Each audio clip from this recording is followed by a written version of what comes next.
देखो इस क्वेश्चन में फिगर नहीं ना दिया था, नहीं दिया था, तो पहले फिगर समझने का कोशिश करो, ठीक है।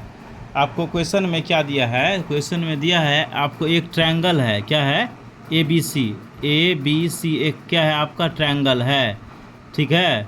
क्या है, एक ट्रायंगल है, जहाँ कह रहा है ये कैसा ट्रायंगल है, तो एक राइट एंगल ट्रायंगल है। ये कैसा ट्रायंगल है, जिसमें कह रहा है ये एंगल ए जो है ये कितने का है, तो 90 डिग्री का है। Angle A is 90 degree, okay. And also say that angle B and angle C are equal. यहाँ कह रहा है एंगल बी जो है और एंगल ये सी जो है दोनों क्या है, इक्वल है। इफ़ अगर हम लोग इसको x मान लें तो ये भी क्या हो जाएगा, x, क्योंकि एंगल b बराबर एंगल c दिया हुआ है, ठीक ना, दिया हुआ है।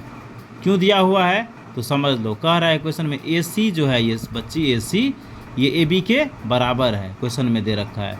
क्वेश्चन में क्या दे रखा है, ये आपका ए सी जो है क्या दे रखा है, ये आपका ए बी है ना, ये ए बी ये किसके बराबर है, ये ए सी का। तो आइसोस्केलेस ट्रायंगल की प्रॉपर्टी से पता है ना, ये साइड और ये साइड बराबर होगा, तो इसलिए ये एंगल बराबर ये एंगल हो जाएगा। एंगल एक्स बराबर ये एक्स, इसलिए हम लिख दिए, समझे।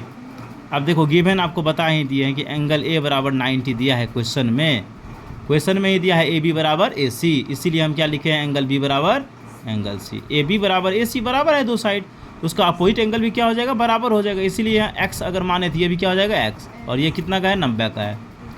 तो अब लिखे हैं हम यहाँ, let the angle B and angle C be x. Angle B को भी और एंगल सी को भी क्या मान लिए हैं, एक्स।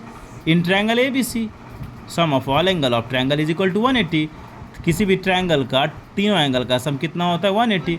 इसीलिए angle A, angle B, angle C तीनों को ऐड करने पे 180 हो गया। एंगल ए क्वेश्चन में दिया है 90 है, एंगल बी और एंगल सी बराबर था जो कि एक्स एक्स है, तो x प्लस एक्स 2x हो गया। ये 90 आई टी जहाँ लिखे इज इक्वल टू 180 है। अब ये 90 प्लस में है, इधर आ जाएगा तो क्या हो जाएगा, माइनस में हो जाएगा, इसलिए 180 में 90 को माइनस कर दिए तो 2x इज इक्वल टू 90 आ गया।